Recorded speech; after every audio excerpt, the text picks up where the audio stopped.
Hello, my dear students. This is Dr. A.K. Tyagi, and today we'll discuss the Payment of Wages Act, Section 15. And we are referring to Labor Law second paper, and this is video lecture number 17, where we'll discuss about the Payment of Wages Act 1936, Section 15, claims arising out of deductions from wages or delay in payment of wages and penalty for malicious or vexatious claims. So under section 15, claims arising out of deductions from wages or delay in payment of wages and penalty for malicious or vexatious claims. Under this section 15, subsection 1 states that appropriate government may by notification in the official gazette appoint clause A, B, clause C, clause D, clause E. There are authorities, competent authorities, these authorities will hear and decide the claims. So under clause A, any commissioner for workmen's compensation, employees compensation we call, and clause B, the appropriate government may by notification in the official gazette appoint any officer of the central government exercising functions as a regional labor commissioner or assistant labor commissioner with at least 2 years experience.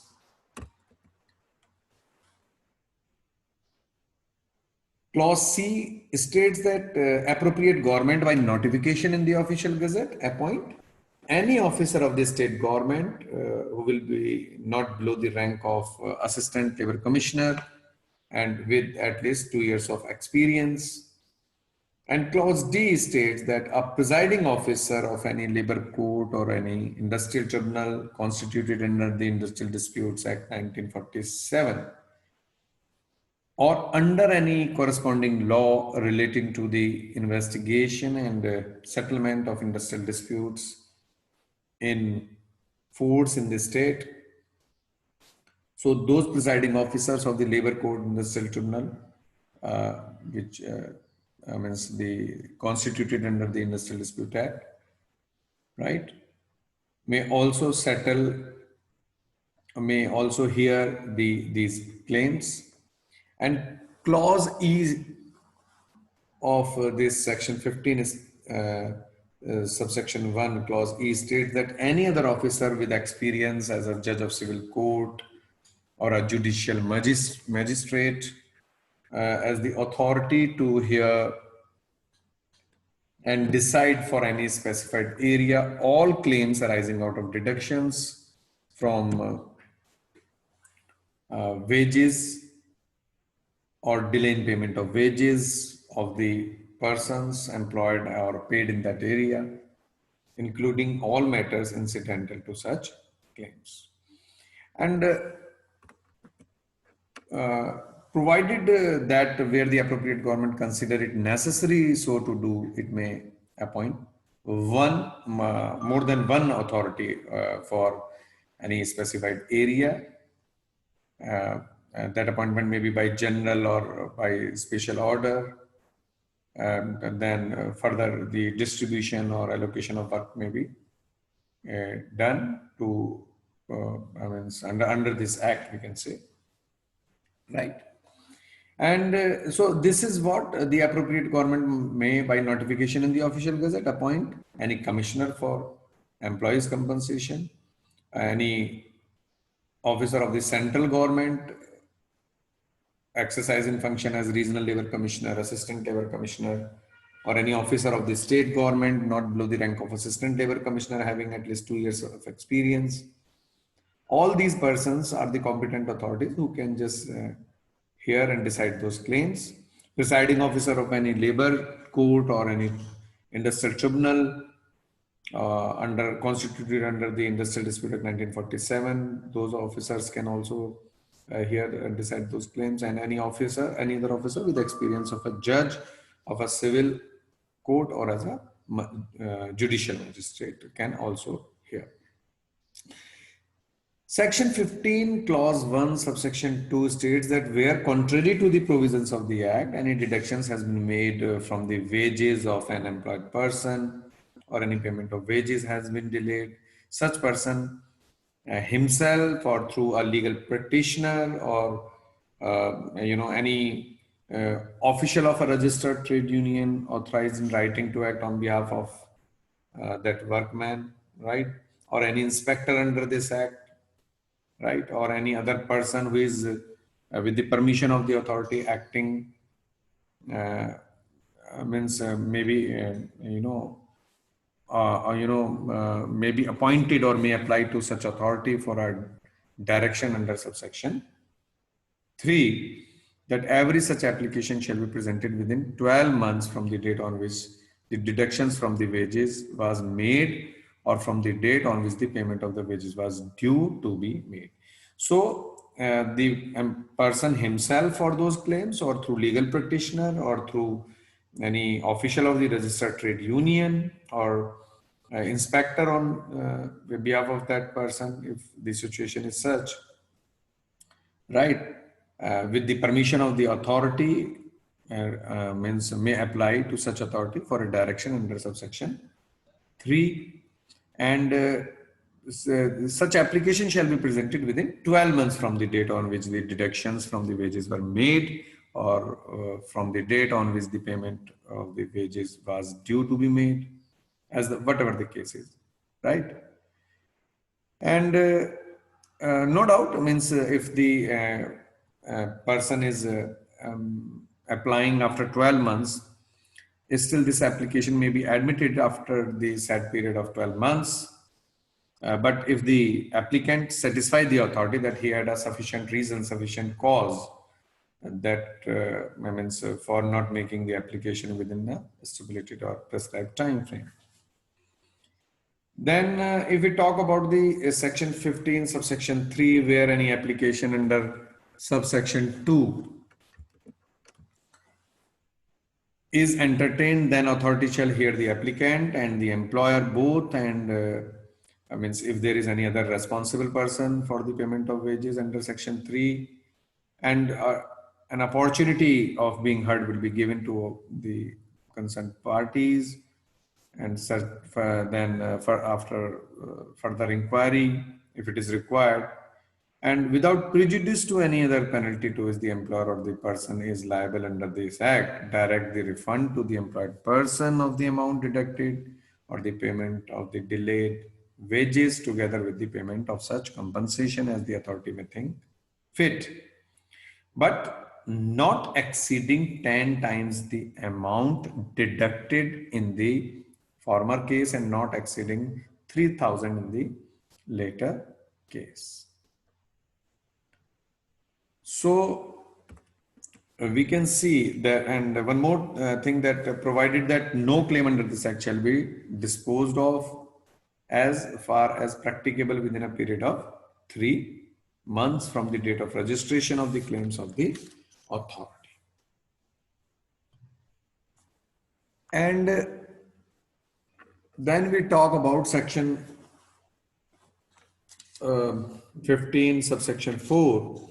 If the authority hearing an application under this section is satisfied under clause A that the application was either malicious or vexatious, the authority may direct that a penalty not exceeding rupees 375 be paid to the employer or other person responsible for the payment of the wages by the person presenting the application. For that, my dear students, you can refer the BEAR Act to keep yourself updated. And clause B states that in any case in which the compensation is directed to be paid under this subsection 3, the applicant ought not have been compelled to seek redress under this section. The authority may direct that a penalty not exceeding rupees 375 be paid to the appropriate government by the employer or other person responsible for the payment of wages.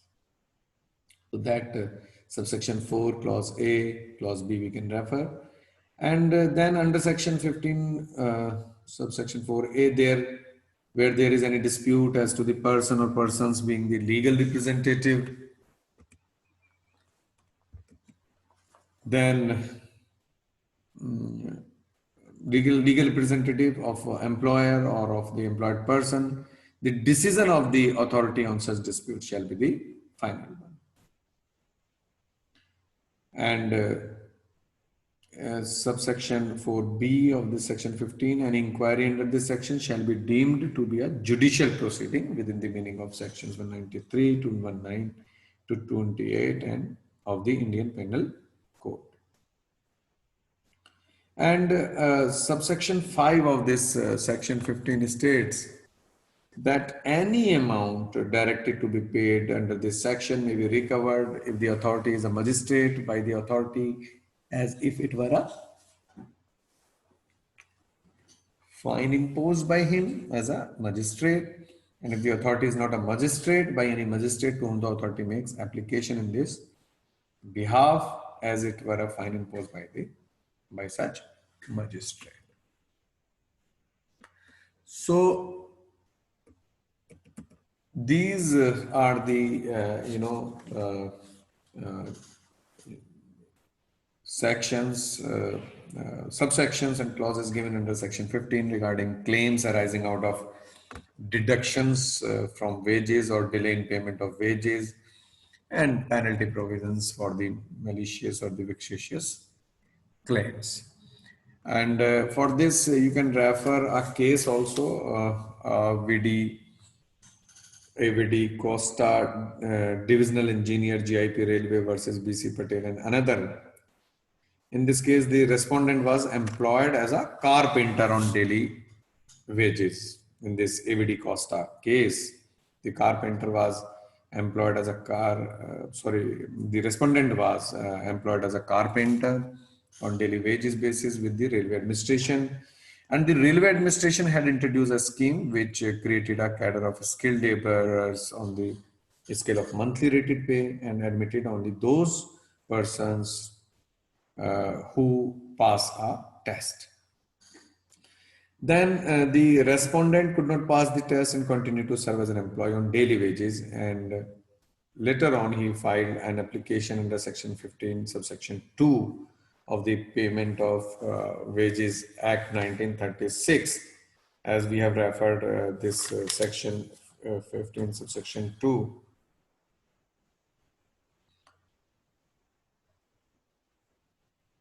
Before the authority, this matter was for the consideration, and under the act to recover the additional amount of wages that would have become payable to him had he been taken on the cadre of monthly rated employees.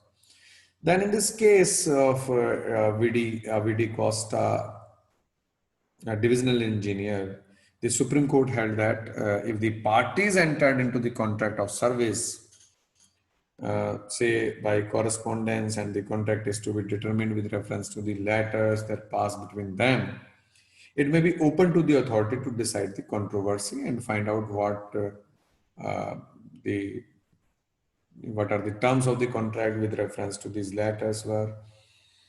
And but if an employee were to say that his wages were this much per month, and which he actually receives, and when they fall due, but that he would be entitled to higher wages, if his claim to be placed on the higher wages scheme had been recognized and given effect to that, would not, in our opinion, be a matter within the ambit of the jurisdiction. So this was held by the Supreme Court.